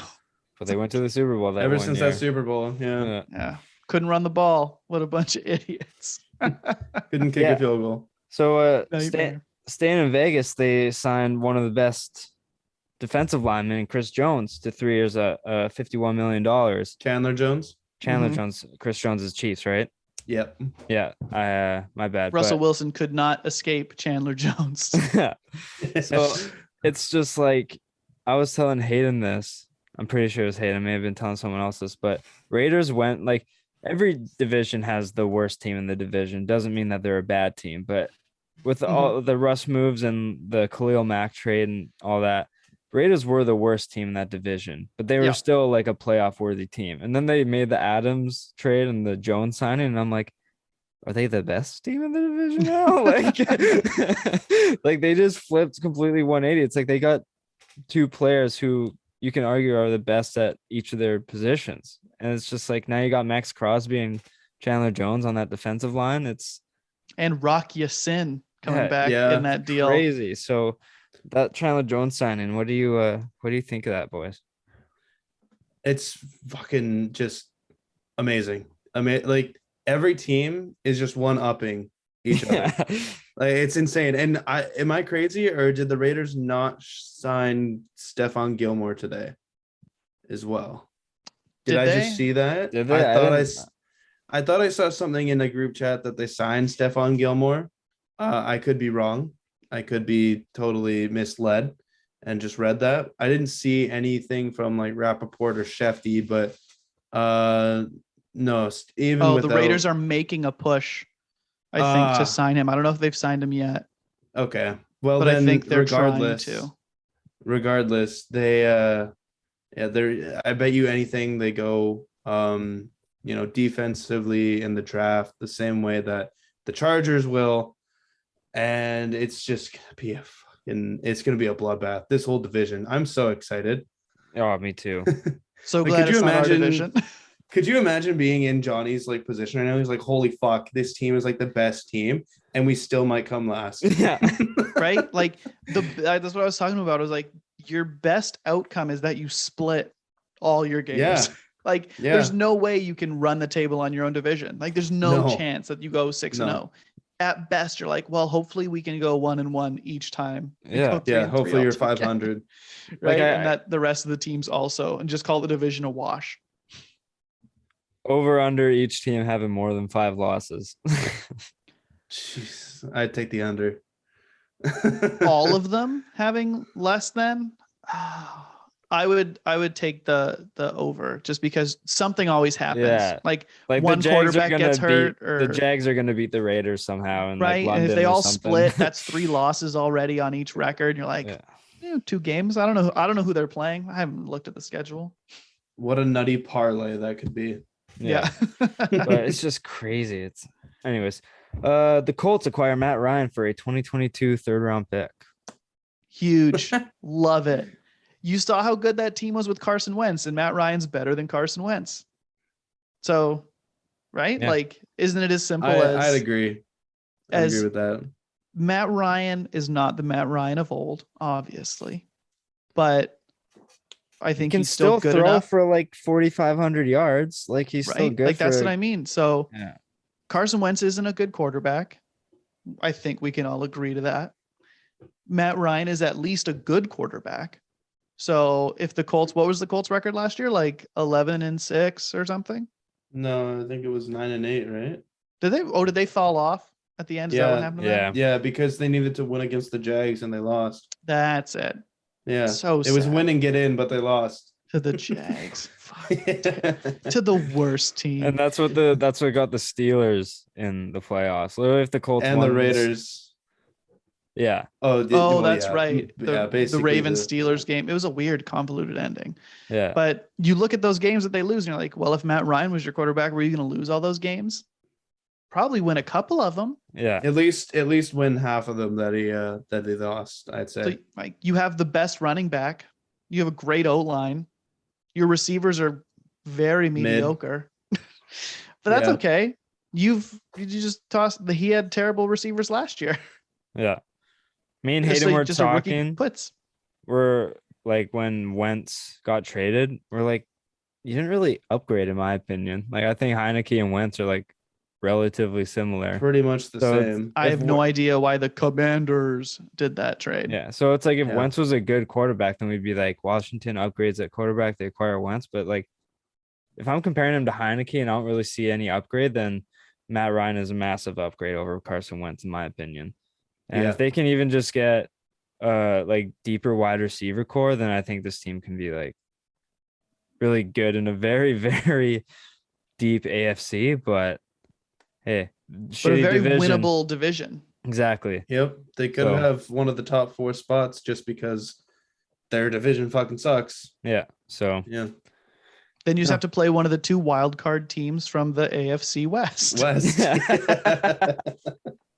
Literally, Congratulations, you won your division. You have to play the Broncos and the Colts or could be Chargers. 10-7 and have a worse record than the wild card teams. Like that's gonna be insane. it's Is this going to be one of those things like you remember it's a long time ago now. It might be like 10 years ago now. Remember when the The Eagles Seahawks made had the all those worst record. signings? Oh, yeah. No, Never mind. when the Eagles, and they were supposed to be like a super team, right? It was when I think it was when they still had Chip Kelly, Yeah. I remember that. right? And Chip Kelly's it- like, I'm going to change this offense. They're going to see something they've never On seen before. both sides of the ball, like the guys they brought in, and then it just was like, think, and it crashed and burned so hard. I'm wondering if like one of these AFC West teams, everyone's going to be talking up and it's just not going to work for whatever reason, right? Like guys don't mesh on the field, the play, like you don't like with your defensive coordinator or something, whatever happens, like everyone's talking about it because you should. You look at it on paper and you're like, all of these teams have improved a lot. He had to pick Yeah. one team that's going to have like a disastrous season, but like underperform drastically. Who do you think it'd be? I want to say the Raiders, but it's probably going to be the Chargers. I think it's the Chargers. Yeah, the easy pick is the Raiders because they're probably the worst team in the division. Like if you're just trying to rank them, but yeah, the Chargers. If Herbert They runs always into find a any way to trouble, upset. exactly. Like how the Lakers, how they're so bad this year, but LeBron's not the problem. Like I think the Chargers, if they're going to be bad, then it's just going to be like dumb coaching decisions, or their defense is still really bad, or like Herbert's could have an MVP type season, kind of like Deshaun Watson when his team went 4-12. They could be like 4-13 or something like that. But like I don't think Chargers will be 4-13, but Yeah. I think they could still be like 9-8 when they should have more than 12 wins. You know what I'm saying? Mm-hmm. They should at least be 13-4. But Herbert could throw like almost 5,000 yards, close to 50 touchdowns. Yeah, And you look at that division and you look and you're like, I think we're all going to be disappointed if you all don't have at least 10 wins. Exactly. Yeah. No, 100%. So once again, I'm just going to rattle off some moves and then we'll all talk about it in bunches. How's that sound? Honey bunches of oats.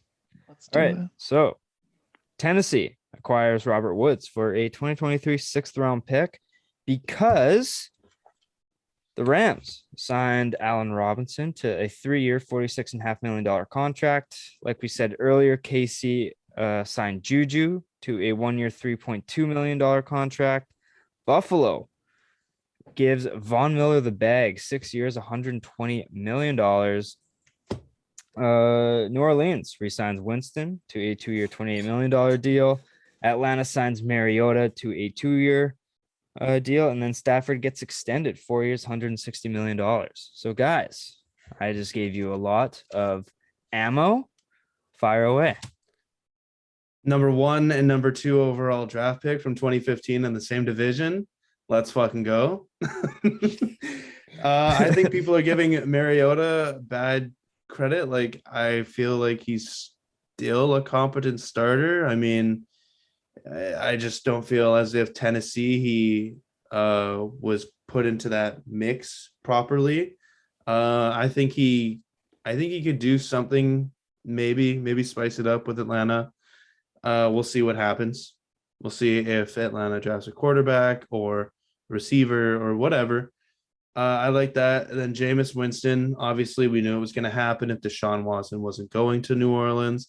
So I'm super pumped about that. The Bills signing Von Miller. Crazy. And Wasn't expecting OJ that. Howard. Yeah. And OJ Howard, like the Bills, the easiest favorite for Super Bowl, I'd say, right now. And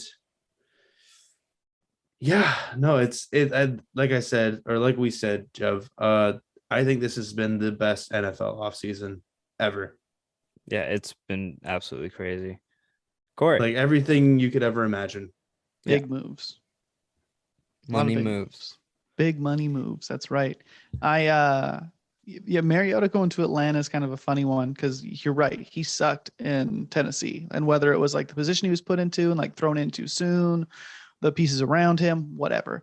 When he was back up for the Raiders and he came in a little bit, you're like, oh, he looks like he can still throw a football. That's good. Mm-hmm. But you look at Atlanta and you're like, that's a team that's rebuilding, right? Yeah. So Yeah. you bring in like a stopgap of a guy who is just not going to embarrass you, hopefully, every day. Yeah, I was would talking be to Donald when surprised. he went to pick up the kids. I'm like, you signed a placeholder quarterback. And he's like, yeah, 100%. Like, he's not going to be Yeah. our future. We're just Exactly. buy us Right. time to draft a Bryce Young next year. Yeah. So it's like they either take a quarterback this year or they do the thing that I always wished NFL teams would do when they decide they're going to rebuild. And it's not try and get your quarterback first, but like get an O-line. Then protect the guy who you think you're going to bring in or sign or whatever, because you shit teams draft Trevor Lawrence. They're like, we think he's going to be the future for us. Like, that's great. Be like, he got hit a lot. And meanwhile, he gets destroyed. Look at Joe Burrow, right? Like, oh my God. It just snaps his leg into. You're like, well, yeah. And then Cincinnati goes out and makes a bunch of signings. Yeah. On the O-line, Yeah. You're like, oh my God, look, finally. You're like, Cincinnati's a team I look at and go like, okay, yeah, Burrow should keep progressing. You have excellent use. Like Haydn Hurst is such a sneaky play for them at tight end. Where like he just hasn't really had the chance, I don't think, to like succeed and there's no pressure on him to like super perform this year, I don't think he's going to be the best tight end in football. Don't get me wrong. But I think he can be better than Uzomah. Yeah. So that's like the Bengals I look at and I just go like, you addressed your problem. Very nice. Very good. So many teams every year seem to just not address their biggest need. And they're like, we saw that we would have won that game maybe if Joe Burrow could hold the ball for more than 1.5 seconds. So let's try and fix that. Yeah. So that was good. I think Juju in Kansas City is going to be such a boon for them. They haven't had Sammy Watkins has been their most competent second receiver, and he's not that good. So to get a guy who you're like, yeah, he's been hurt a lot lately, but he's still just 25 years old. He is the third best option. Like, so again, he's a guy that's not going to get singled out and he's not going to have to play against top players. You're so focused on Hill and you're so focused on Kelsey that if they just run Juju in the slot, they'd be like, watch him eat up the middle of the field. So it'll be another year where the Chiefs don't use their running back. Sorry, Clyde, you will not get the ball. We're just going to keep throwing it, but that's good for them. So yeah. And then Von Miller to the Bills. Part of me wonders if that's going to be a thing where it's like, you gave him too much money. Like he's at a point in his career where it's like, did you sign a name to big money or did you sign talent to big money? I still think he's very good, but it's like, I worry about like that contract. It'll be good this year at least, but I don't even think it's like the money. It's the term. Like you sign, like I'm pretty sure he's going to be like 38 by the end of this contract. Yeah, thank God it's not all guaranteed money. Like 32 so they can just easily cut him. Year old, like who plays an aggressive position. Like it's not like you're signing a 32-year-old cornerback. Like this guy plays defensive end. He's about to be 33 years old. He's the same age as me. Yeah, like he's going into the trenches every snap. And you signed him 6 years. Like I just feel like the term is bad. Like if you signed him to like a 3-year, $60 million contract, same amount of money per year, it's like that's not as bad. But like 6 years, I feel like it's just a lot. Where it's like, along with the money, it's going to be bad after like the 3rd year. Yeah, but the NFL is a weird league where it's like, yeah, and then you cut him and he's got dead cap. You just push it to another year. Yeah, I still do not know how the NFL salary cap really works. It's very convoluted, and it seems essentially like it doesn't matter most of the time. No, teams always find a way to like weasel in and out of what they need to do to how much were the Saints over, and then they just got under just because people turned roster bonuses into signing bonuses, and then it's like last year they were over 100 million, and this year it was 75, and it was a piece of cake because now they're 30 million under the cap. Well, not anymore after signing Jameis, but with what they're doing, they signed him to a 2-year deal, but it's basically 4 years because they've added they're going to add 2 void years, which ultimately brings down his 14 mil basically salary down to 7. Add the other year, he's basically signed right now for a $4 million contract, and then if they extend him, if he does good and it doesn't make sense. It's not. No, we shave a little here, we move a little there. Exactly, and then you convert your like with Michael Thomas. He's like, yeah, okay, make my 1 year salary, but give me 18 million in a new signing bonus. And it's like, that makes sense. $18 million that you gave as a bonus, that's not against the salary cap. Okay. Like they're like, it's like the MLB salary cap without a luxury tax. Like that's basically that's basically what they're doing. It's the one thing I appreciate about like the NHL's hard cap, as much as I think it kind of sucks sometimes, because you're like, it's so easy to look at and figure out. It's like, how much are you getting paid per year? Okay, perfect. That's your cap hit. You want to cut them? Sorry, it's going to be, you can't, because you got to carry like this partial dead money, but it's an easy calculation to figure out. And everybody knows what's happening. You could figure out any team's salary structure within minutes. You're like, I have no idea. The only thing where like the NHL kind of relates to the NFL in terms of salary cap wise is like, if the CBA is coming to an end and I'm a free agent, I'm going to make 90% of my contract signing bonus so that it's basically guaranteed every year. Like Austin Matthews, he's getting paid $10 million a year, but he's only making like $750K in terms of salary. So it's like if a lockout happens, he doesn't get that $750K, but that signing bonus every year, he still gets majority of it. So that's the only terms Make your of like contract like lockout proof. Yeah. So that's the only like similarity that there is. It's like, oh, we're above the cap. Okay, just like pay me now and take my roster bonus down. Oh, look, we shaved $20 million off right there. It's like, where did you how? find that $20 million? But like, oh, I just changed that 1 to a 2. And, I don't know, added a year, I think, or shaved a year off even. I don't know. So But that's the only see you on similarity. Sunday. Yeah, similar with the NHL. It's like, all right, just make it a signing bonus so that I just get it now and like I don't lose as much money. But that's basically it.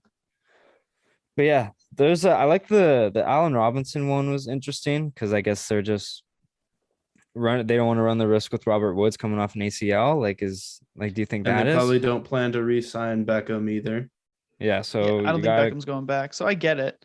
Yeah, so you got a Cup A-Rob duo. Do you think it'll kind of be the same, if not better? Like Robinson's been dog shit for like a couple of years, and I know the quarterback play in Chicago is also very bad, but you're like you see good receivers with bad quarterbacks all the time. Yeah.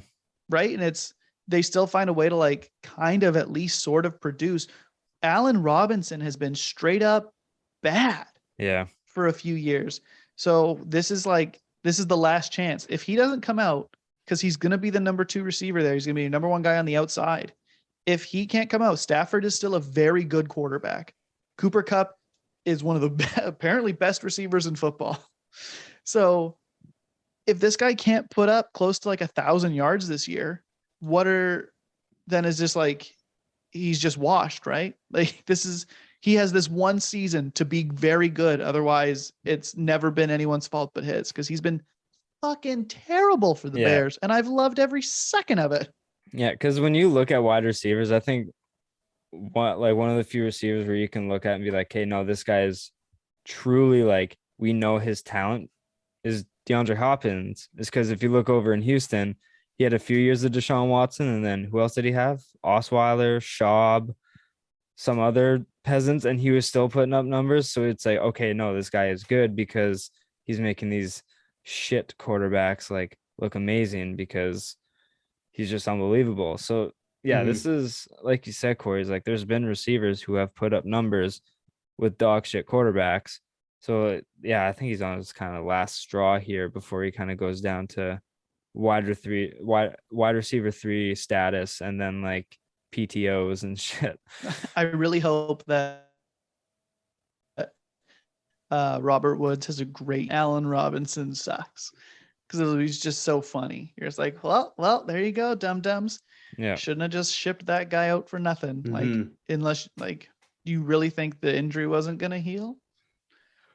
People come back from ACLs almost stronger than they were before they tore it, which is kind of seems like it these days. Modern medicine. Yeah, horse tranquilizers to the thigh. I don't know. Amen. We're gonna revisit some more stuff once, because there's obviously going to probably be more news. The NFL is almost turned into an all-year sport because news just keeps dropping. All that.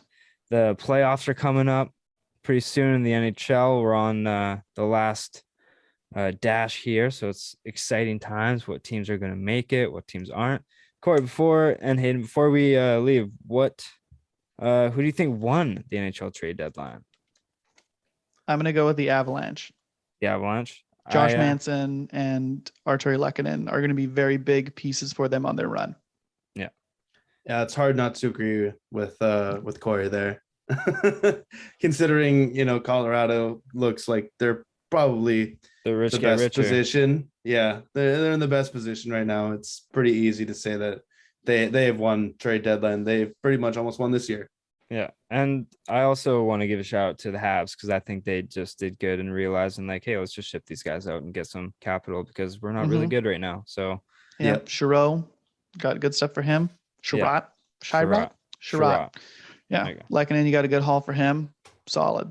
Yeah, and Arizona still sticking to the game plan of getting picks, and I just like the McBain trade just because it's like, oh, let's get a proven McBain prospect for a second round pick who's probably hit or miss. So Boys, this was a super fun episode, super long episode.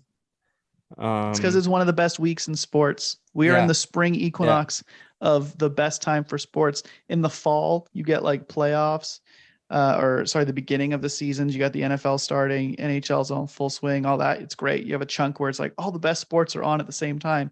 This week, you get the NHL Trade Deadline. You got the NHL and the NBA both leading towards their playoffs. You've got the NFL offseason and free agency kicking in. You get March Madness. Oh, this is like the best. This is the best, one of the best chunks of the year for sports, and I am here for it. Yeah, it's been unbelievable. But boys, this is your time to shine. People know where they can find you. Haydn, we'll start with you. Very quick and easy. At Haydn_Barton. That's what she said. And and Instagram. Yeah, that's pretty much it for me. At computerbuilder.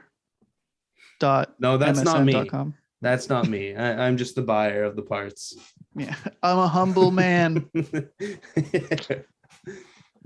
I'm just a fan clicker. You can find me, Cory_Letendre on twitter.com. Bad takes on sports and good takes on snacks. You can also, if you're interested in snacks, treats, and sweet eats, you can look up the Snacktastic Pod on Instagram and or Twitter.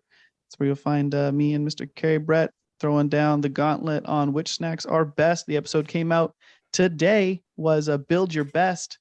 You get $15 to spend buffet food items ranging from $1 to $5. It's a real barn burner. You should check it out, piggies. I'll do that tonight while I play a little bit of Xbox. I'll listen to the little Snacktastic Pod. But you guys know where to follow me on Instagram at Jevin.Lefave, on Twitter at JevinLefave. Find everything for the show on Instagram, Twitter, and TikTok at LeftsideHeavy_. This Friday, I got a kick back and relax episode coming out with the Royal Oak Band featuring my cousin as lead singer, and they're dynamite. They've come out with a lot of cool stuff.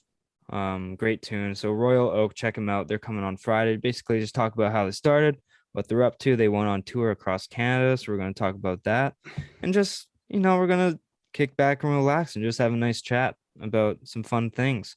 So be ready for that.